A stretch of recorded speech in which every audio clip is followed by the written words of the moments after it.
கேள்வி பார்வையாளர் வணக்கம். இந்த நேர்காணலில் நாம் சந்திக்க இருக்கும் சிறப்பு விருந்தினர் அண்ணா திராவிட மக்கள் முன்னேற்ற கழகத்தின் பொதுச் செயலாளர் வழக்கறிஞர் பசுமன் பாண்டியன் சார். வணக்கம். வணக்கம். கரூர் வீர சம்பவம் இன்றைய தினம் உச்சநீதிமன்றம் சிபிஐக்கு உத்தரவிட்டிருக்காங்க. கூடுதலாக பார்த்தோம்னா ஓய்வு பெற்ற நீதிபதி தலைமையில் ஒரு 3 நபர் வைத்து ஒரு குழு அமைத்திருக்காங்க.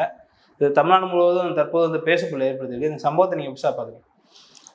நான் நேற்றைக்கே என்னுடைய பேட்டியில் நம்ம சேனலில் கொடுத்த பேட்டியில் தெளிவாக சொல்லியிருக்கேன். இந்த உச்சநீதிமன்ற தீர்ப்பை வைத்து ஓடி ஒளிஞ்சவன், டேராடூன் ஓடினவன், காட்டுக்குள்ளே ஓடினவன், மலைக்குள்ளே ஓடினவன், கடலுக்குள்ளே புகுந்தவன் எல்லாம் இன்னும் வரல.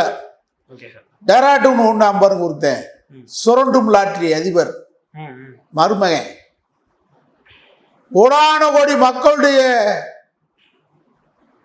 லாட்டரி பணத்தில் கொளுத்து வாழ்ந்து கொண்டிருக்கக்கூடிய கோடான கோடி மக்களை அழித்த சுரண்ட லாட்டரி அதிபருடைய மருமகன் டூயிட் போட்டுட்டு 20 நிமிஷத்தில் அழிச்சிட்டு வீராதி வீர வெண்ணெய் வெட்டி சிப்பாயி ஆத வருச்சுன்னா என்னமோ பெரிய இமயமலையை தகர்த்து கொண்டு வந்து திருப்பரங்குன்றத்தில் வச்சது மாதிரியே திருப்பரங்குன்றம் மலையை கொண்டு போய் இமயமலையை வச்சது மாதிரியே பெருசாக நாங்கள் சாதிச்சிட்டோம், கிழிச்சிட்டேன். இடைக்கால தீர்ப்பு இது. நீங்கள் இவங்க ஒரு வழக்கு தாக்கல் பண்ணியிருக்கிறாங்க. அந்த வழக்கில் வெள்ளிக்கிழமை பொதுவாக வெள்ளிக்கிழமை இந்த வழக்கு தீர்ப்பு திங்கட்கிழமை அறிவிக்கப்படும் சொல்லியாச்சுனாலே ஒரு 30 மணி நேரம் அவகாசத்தில் எதுக்கு எடுக்கிறாங்கன்னா நீதிமன்றம், நான் ஒரு வழக்கறிஞர்கள் நடைமுறையை சொல்கிறேன், அவங்க ஒரு ஜட்ஜ்மெண்ட் எழுதிடுவாங்க. அதை எழுதி தட்டச்சுக்கு போய் கணினிக்கு போய் அது தயாராகிரும், கையெழுத்து போட்டு வச்சுருவாங்க. இன்னைக்கு அது வெள்ளிக்கிழமையே மாலையே தயாராகி போயிடும். சனி ஞாயிறு விடுமுறையினால இன்றைக்கு வெள்ளிக்கிழமை டெலிவரி மட்டும்தான். ஆத வர்ஜினா தெளிவாக தெரிஞ்சுக்க, இன்னைக்கு வந்திருக்கிற ஜட்ஜ்மெண்ட் இடைக்கால தீர்ப்பு. இது முழுமையான தீர்ப்பு, இது முழுமையான தீர்ப்பு அல்ல, இது இடைக்கால தீர்ப்பு தான். அதாவது இன்றைக்கு நம்முடைய உச்சநீதிமன்ற நீதியரசர்கள் மரியாதைக்குரிய மகேஸ்வரி அஞ்சாரியா தலைமையிலான உச்ச நீதிமன்றத்தில் நீங்கள் ஒரு வழக்கு தாக்கல் செய்யப்பட்டு தமிழ்நாட்டில் கரூர் சம்பவத்திற்காக நியமிக்கப்பட்ட அந்த சிறப்பு விசாரணை குழுவை விசாரிக்கக்கூடாது, சிபிஐ விசாரணை வேண்டும் அப்படின்னு கேட்டிருக்காங்க. இன்னைக்கு மரியாதைக்குரிய ஓய்வு பெற்ற நீதிபதி அஜய் அவர்களுடைய தலைமையில் 3 பேர் கொண்ட குழு, அதாவது ஐபிஎஸ் அதிகாரி 2 பேர், தமிழ்நாட்டை சாராத ஐபிஎஸ் அதிகாரி, அவங்க அந்த குழு விசாரிக்கும், சிபிஐ விசாரிக்கும், இந்த குழு விசாரிக்கும், இதை உச்ச நீதிமன்றம் கண்காணிக்கும் அப்படின்னு சொல்லியிருக்காங்க. நம்முடைய ஓய்வு பெற்ற நீதிபதி அஜய் அவர்கள் 2018 to 2023 உச்ச நீதிமன்றத்துடைய நீதிபதியாக இருந்து பணியாற்றியவர். 2004 2018 வரைக்கும் திரிபுரா ஹைகோர்ட்டுடைய நீதிபதியாக இருந்து பணியாற்றியவர். அவர் உச்ச நீதிமன்றத்தில் 158 ஜட்ஜ்மெண்ட் கொடுத்துருக்காரு. குறிப்பாக ஜல்லிக்கட்டுக்கு ஆதரவாக தீர்ப்பு வழங்குவதில் அவர் ஒருத்தர்.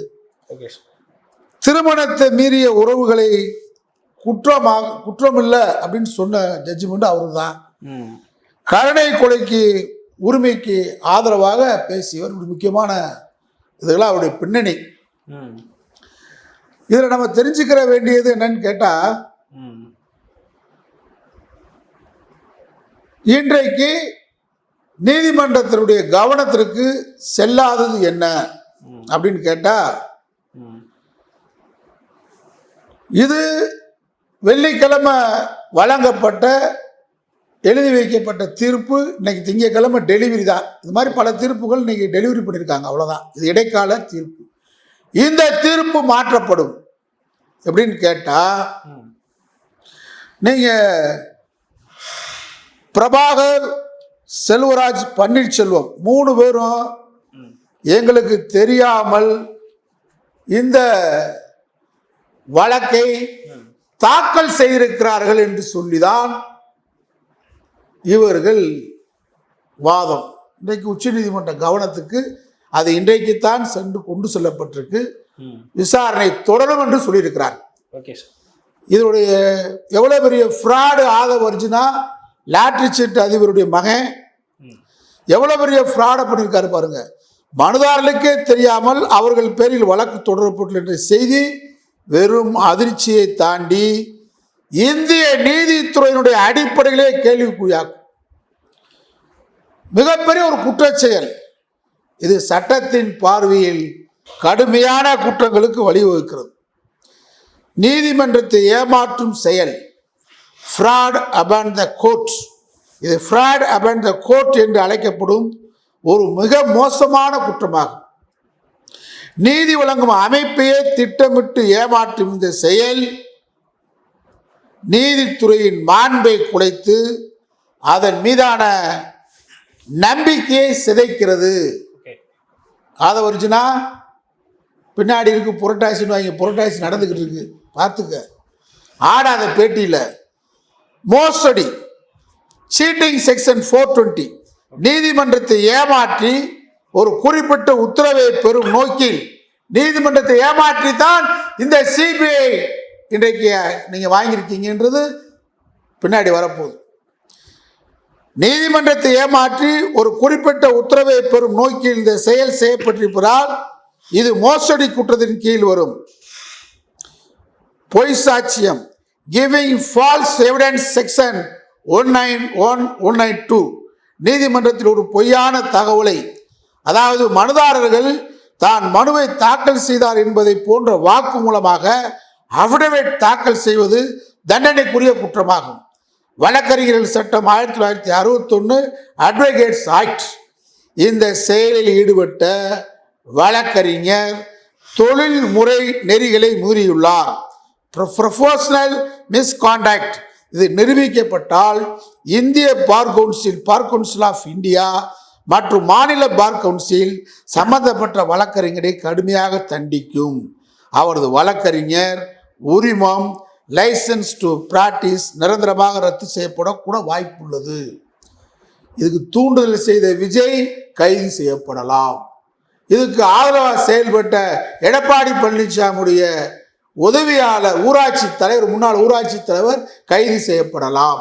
இந்த குற்ற மோசடிக்கு, ஃப்ராட், கோர்ட்டை ஏமாற்றியதற்கு, நீதித்துறையை ஏமாற்றியதற்கு இவர்கள் காரணமாக பணம் கொடுத்த ஆதவ் அர்ஜுனா கைது செய்யப்படலாம். 420 மோசடியில நீதிமன்றத்தை ஏமாற்றிய வழக்கில் கைது செய்யப்பட போகிறார்கள். நீதிமன்றத்தின் அவமதிப்பு சட்டம் 1971, contempt of the courts act, நீதிமன்றத்தின் நடைமுறைகளை தவறாக பயன்படுத்துவதும் நீதி நிர்வாகத்தில் தலையிடுவதும், யார் ஆதவ் அர்ஜுனா அனுப்புறான், நிர்வாகத்தில் தலையிடுவதும் நீதிமன்றத்தை ஏமாற்றுவதும் குற்றவியல் நீதிமன்ற அவமதிப்பு, criminal contempt of the court ஆகும். உச்ச நீதிமன்றம் இதை தாமாக முன்வந்து சுயமோட்டோ இந்த மோசடி ஈடுபட்டவர்கள் மீது நீதிமன்ற அவமதிப்பு நடவடிக்கை தொடங்க முழு அதிகாரம் உள்ளது. இந்த நிகழ்வு சாதாரண நடைமுறை பிழை அல்ல. இது சட்டத்தின் ஆட்சியின் மீது நடத்தப்பட்ட ஒரு திட்டமிட்ட தாவேகா தற்கூரி தலைவர் விஜய் நடத்திய திட்டமிட்டு தாக்குதல் நீதித்துறை மேல. நான் வழக்கறிஞராக சொல்றேன். இதன் பின்னணியில் உள்ள நபர்கள் அவர்கள் யாராக இருந்தாலும், ஆதவ் அர்ஜுனா கொடான ஒரு மலையளவுக்கு நீ பணம் வச்சிருந்தாலும், எவ்வளவு செல்வாக்கு மிக்கவர்களா இருந்தாலும், அமித்ஷா காலடியில் போய் மோடியின் அசிங்கமா போய் மோடிக்கு பின்னாடி ஒளிஞ்சிருந்தாலும் அவர்களை கண்டறிந்து சட்டத்தை முன் நிறுத்தி தண்டனை வழங்குவதுதான் நீதித்துறை இன்றைய கடமை. வரப்போகுது, விசாரணை தொடர போகுது. இன்னைக்கு கொடுக்கப்பட்ட தீர்ப்பு மாற்றப்படும், நிச்சயமாக மாற்றப்படும். நீதிமன்றத்தை ஏமாத்திருக்கீங்க. அவர் பேட்டி கொடுக்குறாரு வெளியே வந்து, நாங்கள் கரூர் எல்லையில் மட்டும் காவல்துறை எங்களை வரவேற்றது. தமிழ்நாடு முழுவதும் காவல்துறையை திமுக அரசின் ஏவல் துறை என்று விமர்சனம் செய்தவர்கள் கரூர்ல மட்டும் காவல்துறை வரவேற்றா அந்த வரவேற்பை ஏத்துக்கிட்ட அறிவில்லையா? இதை எப்ப சொல்ற? உச்ச நீதிமன்றத்தில் சிபிஐ விசாரணைக்கு உத்தரவிட்டதுக்கு பின்னாடி சொல்ற. நீ எங்களை ட்வீட் போட விடல, எங்களை கைது செய்தாங்கன்னு சொல்ற. நீ ஒரு ட்வீட் போட்டையில மெரினாவில் கூடுவோம், புரட்சி பண்ணுவோம், 20 நிமிஷத்துல ட்வீட் அழிச்சிட்டு ஓடிட்டியடா. இன்னைக்கு வரைக்கும் அந்த வழக்குக்கு விசாரணைக்கு வந்திருக்கியா? வரல. நாங்க செய்வதறியாது நின்றோம். புஷி கிஷி ஜொஷி நாங்கெல்லாம் ரோட்ல நின்றோம். காவல்துறை நீங்க போங்கன்னு சொல்லிட்டாங்க. எந்த காவல்துறை அதிகாரி எஸ்பி சொன்னாரா? யார் சொன்னா? நீ யாரை தொடர்பு கொண்டு, உனக்கு எந்த அதிகாரி தொடர்பு கொண்டா? வரும்பா விசாரணையில சிபிஐ கூட விசாரணை நடத்துற விசாரணை நடைமுறை மாறுமா? நீதிபதி அருணா ஜெகதீசன் விசாரிச்சாலும் ஒண்ணுதான், அசரநாத் விசாரிச்சாலும் ஒண்ணுதான். சிபிஐ விசாரணை கண்டு திராவிட முன்னேற்ற கழக அரசோ நாங்களா பயப்பட போறோமா? அவர் பேசுறாரு இன்னைக்கு பேட்டியில, பெரிய வீராதி வீர மாதிரி. நாங்க 4 நாள் நாங்க பழங்கட்சி கிடையாது, பழமையான ஆளுகள் இல்லை, நாங்களும் மனுஷன்தான், அதனால ஓடி போயிட்டோம். எங்க பெத்த தாய் பிள்ளைகளை இழந்துட்டோம், நாங்க எப்படி பேட்டி கொடுக்க முடியும்? பேட்டி கொடுக்க முடியாது. கண்ணீர் விடலாம்ல, கண்ணீர் அஞ்சலி செலுத்தலாம்ல, மாலை வைக்கலாம்ல. இன்னைக்கு சொல்றான் நாங்க 41 குடும்பத்தையும் தத்தெடுப்போம். ஏடா செத்த அளவுக்கு வர்றதுக்கு துப்பு கட்டுவீங்க. இன்னைக்கு மருத்துவமனைக்கு பார்க்க போறதுக்கு மருத்துவமனையில போய் பார்க்கறதுக்கு ஆறுதல் சொல்றதுக்கு துப்பு கட்டவீங்க, துணிவு இல்லாதவங்க. ஏண்டா பொய்யா பேசுறீங்க?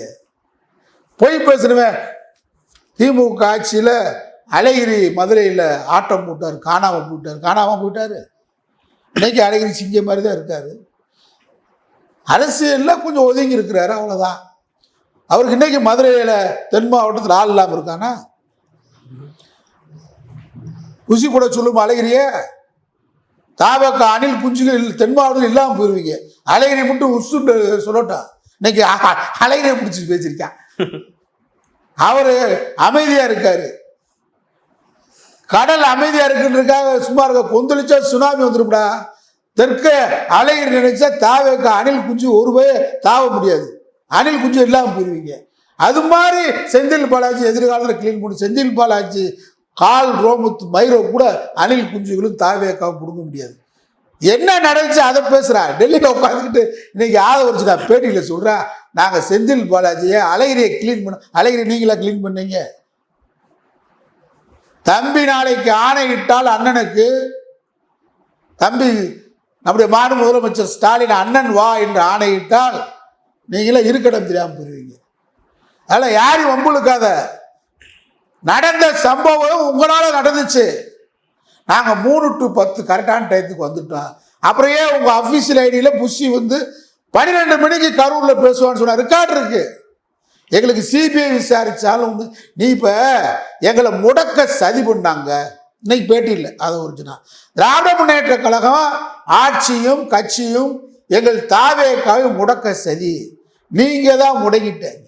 நீங்களே குழியை தூண்டி அந்த குழிக்குள்ள நீங்களே விழுந்து நீங்களே உங்களுக்கு புதகுழியை தேடிட்டீங்களே தவிர யாரும் உங்களுக்கு தோண்டலை. நீங்களே குழியை தோண்டி நீங்களே புதைஞ்சு போயிட்டீங்கன்னா இந்த 15 நாள் கழிச்சு வெளியே வந்து உருப்படியா பேசணும், மனசாட்சியோட பேசணும், மனிதநேயத்தோடு பேசணும். நாங்க எங்களுக்கு அனுபவம் இல்லை, அனுபவம் இல்லாத நாளைக்கு நாட்டை ஆள முடியுமா? சொல்றேன், அனுபவம் இல்லை, அதனால நாங்க என்ன செய்யணும்னு தெரியல. ஆனால் ஓடுவீங்களா? ஏண்டா ஓடுற? அனுபவம் இல்லாட்டி ஓடுறதா? நாங்க எதுக்குடா ஓடுறீங்க? அதுக்கு பதில் சொல்லுங்கடா. நாளை நான் எப்படி பேட்டி நீ கொடுக்க வேணாம்டா. இறந்த வீட்டுக்கு போயிருக்கலாம்ல. இன்னைக்கு வரைக்கும் உன்னால போக முடியலையே. இன்னைக்கு வரைக்கும் மண்டபத்துக்கு போறோமா, வீட்டுக்கு போவோமா, காட்டுக்கு போவோமா, ஒன்னே ஒண்ணுக்கு தான் இவங்க விஜய் பாதுகாப்பு கேட்கல. திரிஷா கூட சுற்றுப்பயணம் போறதுக்கு இவங்க பாதுகாப்பு கேட்கல. விஜய் தண்ணி அடிக்கிறதுக்கு பாதுகாப்பு கேட்கல. பாத்ரூம் போகிறதுக்கு இவங்க பாதுகாப்பு கேட்கல. மற்ற எல்லாத்துக்கும் கேட்குறாங்க. விஜய் வரும்போது எங்களுக்கு எஜெட் பிரிவு வேணும், அவர் வெளியே வந்தா வேணும், உள்ள போனா வேணும், கூட்டத்துக்கு வேணும். எதுக்குடா உங்களுக்கு? கரூர்ல யாரும் மக்கள் கூட இருக்கக்கூடாது, யாரும் மக்கள் இருக்கக்கூடாது, 2 மைலுக்கு அங்கிட்டு 2 பேர் இருக்கக்கூடாது, காக்கா பறக்கக்கூடாது, குருவி பறக்கக்கூடாது, விட்டா பக்கத்து வீட்டுக்காரங்களே இருக்கக்கூடாது. பக்கத்து வீட்டுக்காரர் என்னடா என்ன பாதுகாப்பு உங்களுக்கு? என்ன அவ்வளோ பெரிய இவன் பெரிய உலக தலைவனா? ஏடா 2 பவுடரை பூசிக்கிட்டு அட்டைக்கத்தி போய் அட்டைக்கத்தியை வச்சு 2 வேலை குத்துற மாதிரி குத்துவேன், 2 பேரும் கீழே விழுவேன். ஏண்டா ரோட்ல டான்ஸ் ஆடுன்னு ஒண்ணு? ரோட்ல டான்ஸ் ஆடுறவன் இயற்கையானவன். இந்த ஆடலும் பாடல ஆடுறான் பாருங்க, அவன் பாடுற பாட்டை கூட விஜய் பாட மாட்டான். பின்னாடி இசை பாட்டு எழுதுற ஒருத்தன், பாடுறது ஒருத்தன், கதை எழுதி ஒருத்தன், வசனம் பேசி ஒருத்தன், டப்பிங் ஒருத்தன், இவங்க மேலே தவறுது ஒருத்தன். இவன் ஒன்றும் இல்லை. நம்ம ஆடல் பாடல்ல கூட அவங்க சொந்தமா பாடுவாங்க. அவன் ஆடுற டான்ஸ் கூட நீ ஆட மாட்ட. இந்த அட்டக்கத்தி பயலுக்கு போய் உயிரை விட்டுட்டீங்களா பாவிகளா தமிழ் சமூகமே, புறநானூற்று தாய்களே. பிள்ளை எப்படி வளர்த்த புறநானூற்று தாய் வளர்த்தாங்க. உன் மகன் புறமுதுகிட்டு போரில் விழுந்து கிடக்கிறான் என்று சொல்லும் போது ஒரு தாய் இப்படி புறமுதுகிட்டு ஓடி வந்த கோழைக்கான் நான் என் மார்பில் பால் சுமர்த்து கொடுத்தேன், இந்த மார்பகத்தை அறுக்கிறேன்னு அறுத்தான ஒரு புறநானூற்று தாய். அந்த தாய் இருக்கிற ஊர்ல ஒரு பவுடர் பூசி அரிதாரம் பூசிய ஒரு டான்ஸுக்காரனுக்கு போய் பிள்ளைய கொடுத்துட்டு பரிதாபம் நின்றுக்கிட்டு நியாயம் கேட்டுக்கிட்டு இருக்கீங்களே. விடுமுறை 1 வாரம் இருந்துச்சு நீதிமன்றம், அதனால நாங்க 1 வாரம் கழிச்சு சுப்ரீம் கோர்ட்டுக்கு வந்திருக்கோம்னு சொல்றான். அதை வச்சுனா டேய் நீங்க மறுநாள் அன்னைக்கு இரவே வந்து உங்க வக்கீலுக்குள்ள போய் நீங்க தானடா பெட்டிஷன் சிபிஐ கேட்டு ஃபைல் பண்ணீங்க, நீதிபதி வீட்டில் போய் எஸ்பிஎல் பெட்டிஷன் போட்டீங்க. என்ன பொய்ய ஒரு பொய்ய எப்பயுமே ஒரு பொய்ய ஒத்துக்கிறோம். எங்களுக்கு வழக்கறிஞர்கள் கூட ஒரு உண்மையை ஒத்துக்கிட்டா இவ்வளவு பொய் சொல்ல வேண்டிய அவசியமே இல்லை. சொல்லுங்க. எனக்கு கூட எங்களுக்கு வழக்கறிஞர்களே கிடைக்கல, அதெல்லாம் தடுத்தாங்க, கஷ்டப்பட்டு தான் வழக்கறிஞர்களே கிடைச்சாங்கன்னு சொல்றாரு. அப்போ வழக்கறிஞர் அணி வச்சிருந்தீங்க, அது அணி இல்லையா? வக்கீலுக்கு படிக்காவில தான் கருப்பு கோட்டு போட்டு வச்சிருந்தீங்களா? டாக்டர் அணி வச்சிருந்தீங்க. யார் உங்களை தாவேக்காரனை கரூர் மருத்துவமனைக்கு வரவிடாமல் தடுத்தது? சோசியல் மீடியாவில் உங்களை பேட்டி கொடுக்க விடாம தடுத்த சக்தி அது. இன்னைக்கு வரைக்கும் யாரும் தடுக்கல. தமிழ்நாடு அரசை சேர்ந்த உயர் அதிகாரிகள் பேட்டி கொடுத்ததாங்களாம். அவங்கள நீங்க தவறா வந்து அரசு பாதுகாப்பு கொடுக்கல, உடற்கூறாவை அறிக்கையில கோளாறு சொன்னீங்க, பொய்யா பேசுனீங்க. அவங்க தரப்பான நியாயத்தை சொல்லியிருக்காங்க. அதான ஒரு நபர் கமிஷன் விசாரணை முடிவு வரட்டும் சொல்லியிருக்கோம். எங்களுக்கு எதை கண்டு பயம்? எல்லாத்துக்கும் ட்ரோன் இருக்கு. நீங்க வச்ச உங்க கார் அந்த பஸ்ல இருக்கக்கூடிய 24 கேமராவை கொடுங்க. எல்லாத்தையும் மீறி அரசு தரப்புல காவல்துறையிலையும் எடுக்கப்பட்டிருக்கு, பத்திரிக்கையாளர் எடுத்திருக்கிறாங்க, பொதுமக்கள் அவங்க செல்லுல எடுத்திருக்கிறாங்க. நேற்றைக்கு கூட அந்த வீட்டை சுற்றிருக்கிறவங்க பேட்டி கொடுக்குறாங்க. குடிச்சிட்டு அப்புறம் ஆட்டம் போட்டாங்க. அவ்வளோ ஆட்டம், காலையில் 9 மணிலிருந்து ஆட்டம் போட்டாங்கன்னு அங்கே பெண்கள் பேட்டி. யதார்த்தமான வயதானவர்கள் எங்கள் மாடியில் இருந்தாங்க, எங்கள் குழாயை உடைச்சு விட்டாங்க, எங்கள் வீட்டுக்குள்ளே உடைச்சிட்டாங்க. அது வெக்கம் கேட்டார் பழனிசாமி. தாவேகா கொடி பறக்குது பார் அப்படின்றார் அவரு. ஏண்டா தாவேகா கொடி பறந்தாலும் எப்படிடா ரோட்டில் தரையில் இருந்தா பறக்கும்? டிரான்ஸ்பார்ல ஏறுவான், இல்லாட்டி மரத்தில் ஏறுவான், இல்லாட்டி மலையில் ஏறுவான், இல்லாட்டினா வயரை பிடிச்சி தொங்குவான். தரையில் தாவேகா கொடி என்னைக்கும் காட்ட மாட்டான்டா. அதுலேருந்தே அதிமுக காரன் தான் தாவேகா கொடியை தச்சு விலை கொடுத்து வாங்கி காட்டுறான். இப்படி கூத்து பண்ணிக்கிட்டு இருக்காங்க. தமிழ்நாட்டில் 42 பேர் இறந்துட்டு இந்த தீபாவளிக்கு அவங்க எவ்வளோ கற்பனையோட கனவோட புதுப்பண தம்பதிகள் கல்யாணம் முடிக்கிற இருந்து ஃபிக்ஸ் ஆனவனு செத்து போயிட்டேன், கல்யாணம் முடிச்சு புது தீபாவளி முதல் தீபாவளிக்கு போறவனு செத்து போயிட்டேன். அந்த குடும்பங்களுடைய கண்ணீர் உங்களை எப்படி சும்மா விடும்? பழிய ஒரு பக்கம் பாவத்தை ஒரு பக்கம் சுமக்க பார்க்குறீங்க, பழிய தள்ள பார்க்குறீங்க. நாங்கள் வந்தது தவறுதான் சொல்லியிருந்தா முடிஞ்சு போயிருக்கும் வேலை. காலதான் வந்தது தப்பு. இப்போ சொல்றீல நாங்களும் மனுஷன்தான், எனக்கு என்ன செய்யணும்னு தெரியல, அப்புறம் போலீஸ் சொல்லி ஓடணும்ன்றாங்க. இப்போ என்ன சொல்ல, நாங்களும் மனுஷன் அதனால் ஓடி போயிட்டோம்ன்றான். இன்னைக்கு பேட்டியில் சொல்கிறேன், ஓடி போயிட்டேன், பேட்டி கொடுக்கல. இவ்வளோ நாள் என்ன கண்ணீர் அஞ்சலி கூட செலுத்தலை? பணம் இருக்கு விஜய் கிட்ட, கோடான கோடி, ஒரு படத்துக்கு 250 கோடி 30 கோடி தான் கணக்கு காட்டுவான். நீதிமன்றத்தில் சென்னை உயர்நீதிமன்ற நீதியரசர் தலைமை பண்பு இல்லாதவர் எங்கள் தலைவர் விஜயை பேசிட்டார். இப்போயா சொல்லியிருக்காரு, வெளிநாட்டு காரை உன் தலைவர் விஜய் இறக்குமதி பண்ணிட்டு ஒழுக்கமான வரி கட்டலன்னு சொல்லி வரி கட்டாத நீலாம் ஒரு ஆளாராண்டு நீதிமன்ற விஜயை கொட்டிருக்குடா. இன்னைக்கா நீதிமன்றத்தில் விஜய் அசிங்கப்படுறான். 1000 கோடி மதிப்புள்ள, பல 100 கோடி மதிப்புள்ள காரை இறக்குமதி பண்ணிவிட்டு அந்த காருக்கு வரி கட்டாதமா நீதிமன்றத்தை சென்று நீதிமன்றம் அசிங்கப்படுத்தி விஜயை கேவலப்படுத்தினது முன்னாடி வரி கட்டின ஒரு மொல்ல மாதிரி பையன் உன் தலைவன் இன்னைக்கா நீதிமன்றம் விஜயை கூட்டியிருக்கு. இப்போ நீங்கள் சிபிஐ விசாரணை கிடைச்சிருக்குன்னு ஆனந்தப்படுற, இப்போ இந்த வழக்கில் மாட்ட போறீங்க. மோசடியாக வழக்கு பெட்டிஷனர் மனுதாரருக்கே தெரியாமல் மகனுக்கு வேலை வாங்கி தரேன்னு சொல்லிட்டு ஒருத்தன் பொண்டாட்டியும் பிள்ளை விட்டுட்டு ஓடுனு கூப்பிட்டு அவனுக்கு சேர் கெடுக்கணும், உனக்கு ஒரு பங்கு தரும்னு சொல்லி இன்னொரு பொண்டாட்டி கட்டி குடும்பம் நடத்துறவனை கூப்பிட்டு அவே ஒரு மனு செல்வராஜன் நீங்கள் போட்டிருக்காரு. அப்போ இது மோசடி.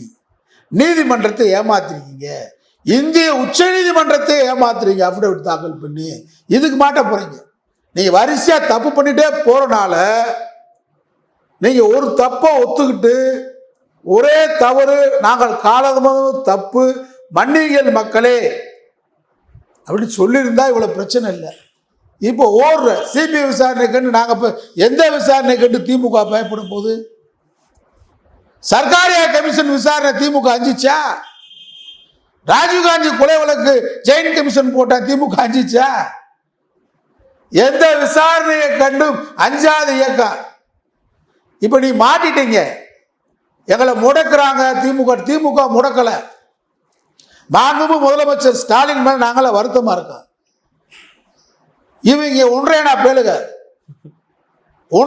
பேலுகளை பாடி விழுந்துருச்சுன்னு சொன்ன இவங்க ஆள் எஸ்கேப் ஆனவங்கள இவ்வளெல்லாம் நீங்க விட்டு வச்சது தப்பு. இதுக்கு முழு பொறுப்பேற்று 42 உயிருக்கு பலியானதற்கும் பலர் மருத்துவமனை இன்றைக்கும் சிகிச்சையில் உயிருக்கு போராடி கொண்டிருக்கும் முழு பொறுப்பு விஜய் தான் சொல்லி விஜயை கைது பண்ணியிருந்தா அவங்க அம்மா அப்பா முதலமைச்சர் காலில் விழுந்து விடுதலை பண்ண சொல்லியிருப்பாங்க. இதை தான் செஞ்சிருப்பாங்க. அம்மா ஜெயலலிதா இருந்தா. நம்ம முதலமைச்சர் தாராள மனப்பான்மை, அவனுக்கு ஒரு பாயிண்ட் ஒரு எடுத்து கொடுத்தாரு. எந்த தலைவனும் தொண்டன் சாகிறத ஒத்துக்கிற மாட்டாங்கன்னு. அதாவது பிடிச்சிட்டு வரலாம்ல, அதுவும் அல்ல. மென்மையான போக்கை நம்முடைய முதலமைச்சர் ஜனநாயகத்தில் எங்க போயிருவீங்க? இவர் கலைஞரை விட அம்மாவை விட எம்ஜிஆரை விட எப்படி இருக்காருன்னு கேட்டா என்ன செய்ய முடியுங்களே? என்கிட்ட உண்மை இருக்கு, என்கிட்ட சத்தியம் இருக்கு, எங்க பக்கம் ஆவணம் இருக்கு, சான்றுகள் இருக்கு, எங்க பக்கம் நியாயம் இருக்கு. நீ எங்க போய் டெல்லியில் போய் கத்து, அமித்ஷா காலடியில் கத்து, மோடி கிட்ட கத்து, எடப்பாடி கூட போய் சேரு. யார் எங்களை சேர்ந்து எத்தனை பேர் வந்தாலும் உண்மைதான் வெளிச்சத்துக்கு வரும். திராவிட முன்னேற்ற கழகம் பல்வேறு சோதனைகளை சந்தித்து இயக்கம், சாதனையாக்கி இயக்கம். அதனால ஸ்டாலின் ரொம்ப தெளிவா ஒவ்வொரு அடியும் நிதானமா எடுத்து வைக்கிறாரு. சிபிஐ விசாரணையா சந்திக்க திமுக தயார், அதிகாரிகள் தயார், காவல்துறை தயார். காவல்துறைக்கு நன்றி சொன்னது யார்? கரூர் கூட்டத்தில் தானே. எந்த ஊர்லயும் சொல்லாம சொல்றியே, எந்த ஊர்லயும் எங்களை காவல்துறை வரவேற்கல, கரூர்ல வரவேற்று நான் அதை வரைக்கும் நான் சொல்றியே. கரூர்ல மட்டும்தானே விஜய் நன்றி சொல்றாரு. காவல்துறைக்கு நாகப்பட்டினத்திலேயோ திருவாரூர்லயோ மதுரையிலேயோ நன்றி சொல்லலையே. நன்றின்ற வார்த்தை எப்படி வரும்? அந்த அளவுக்கு காவல்துறை பாடுபட்டு கொண்டு வந்து உங்களை சேர்த்திருக்கு. அதனால எந்த சிபிஐ என்னன்னா யார் கைக்கு போயிட்ட? பாஜக கைகிட்டு போயிட்ட. திமுக முடக்குவதற்கு 1% வேலை கூட பார்க்கல. திமுக நினைச்சிருந்தா அன்று இரவே விஜயை கைது செய்திருக்கலாம், ஆதவர்ஜுனா கைது செய்திருக்கலாம், புஷிய கரூர்ல வச்சு கைது செஞ்சிருக்கலாம். கரூர் எல்லையை விட்டு போக கூடாம திமுக நினைச்சிருந்தா கைது பண்ணியிருக்கோம். கைது பண்ணியிருந்தாலும் மக்கள் ஏத்துக்குவாங்க. தப்பிக்க முயற்சித்தார்கள். கரூர் எல்லையை விட்டு களவாணி பையங்க 42 உயிர்களை பறி கொடுத்து விட்டு தப்பிப்பதற்கு முயற்சித்தார்கள், கைது செய்யும் சொன்னா நாடு நம்பும். அதான் உண்மையும் கூட. அந்த உண்மையை திமுக செய்ய தவறிவிட்டது. காரணம், புதுசா கட்சி வச்சிருக்காங்க, ஏதோ நடந்துருச்சு, வரட்டும். இது சட்ட நடைமுறைகள் தான் வழக்கு போடுறது. இதெல்லாம் நேரம் புசி உள்ள போயிருந்தா 3 நாள்ல பெயில வந்துருக்கலாம் சாதாரணமா. ஆனா இந்த நடைமுறை தெரியாம பிஜேபி எடப்பாடியும் செய்யக்கூடிய தவறான துரு ஆலோசனைகளை வச்சுக்கிட்டு திமுக முடக்க, திமுக 1% கூட தாவேக்காவை முடக்க சதி செய்யவில்லை. மாவட்ட செயலாளர் கைது செய்யறாங்கன்னா நீங்க என்ன செய்றீங்க? விஜய் தவறா காலதாமதம் வந்து தப்பு இல்லைன்னு சொல்றீங்க. நீங்க 3 to 10 பெர்மிஷன் காவல்துறையில வாங்கிட்டு அவங்களுடைய அபிஷியல் ஐடியில் 12 மணிக்கு வருவான்னு சொல்லி கூட்டத்தை சேர்க்குறீங்க. நாமக்கல்ல இருந்து கூட்டத்தை கூட்டு வர்றீங்க. இதெல்லாம் தவறு இல்லை. ஆனா திமுக மேல எப்படி பழி சொல்ல முடியும்? இதுக்கெல்லாம் ஆதாரம் இருக்கு. அதே மாதிரி வேலுச்சாமிபுரம் வேணாம்னா நீங்க சொல்லியிருக்கலாம்ல. போலீஸ் உங்களை பிடிச்சி அழுதுச்சா, மண்ணையை பிடிச்சி ஏய் வேலுச்சாமிபுரத்தை நடத்தணும் அப்படின்னு சொல்லி விஜய் கழுத்தை பிடிச்சி நெருக்குச்சா? நீங்க 7 இடம் கேட்டீங்க, 7 இடத்துல வேலுச்சாமிபுரம் ஒரு இடம். மற்ற இடத்துல கூட்டம் நடத்திருந்தா ஆய்வு பண்ணுவாங்க சிபிஐ. இப்ப யார் கண்ட்ரோலுக்கு போயிட்டு தெரியுமா? நீ நாங்க திமுக விஜயை முடக்க சதி செய்யவில்லை. சட்ட ரீதியாகவோ சட்டத்துக்கு விரோதமாகவோ செந்தில் பாலாஜியோ திமுகவோ முதலமைச்சர் ஸ்டாலினோ சட்ட ரீதியாக நினைச்சிருந்தால் நீங்க நடமாட முடியாது. இப்ப திமுக நினைச்சால் நீங்க நடமாட முடியாது. திமுக அந்த சட்டவிரோத காரியங்களில் உங்களை எதிரியாகவே பார்க்கவில்லை. விஜயை விட பன்மடங்கு கூட்டம் புரட்சி தலைவர் எம்ஜிஆர் இருக்கக்கூடிய கூட்டத்தை கண்டே பெறலாத இயக்கம் திமுக. மக்கள் தலைவர் எம்ஜிஆருக்கு இருந்த செல்வாக்கு விஜய்க்கு 1% கூட கிடையாது. அந்த எம்ஜிஆரவே எதிர்கொண்ட இயக்கம் திராவிட முன்னேற்ற கழகம். ஆனா விஜய்லாம் திமுகவுக்கு ஒரு அமைப்பே கிடையாது, எதிரியே கிடையாது. உன்னை எதிரியாகவே பாவிக்கல. திமுகவுக்கு எதிரியாகவே நீ இல்லை, நீ உதிரி. திராவிட முன்னேற்ற கழகம் பல உதிரிகளை சந்தித்திருக்கிறது. அதில் ஒரு உதிரி காணாம போயிருக்கு. உதிரிட்டா உதிர்ந்து போயிடும்.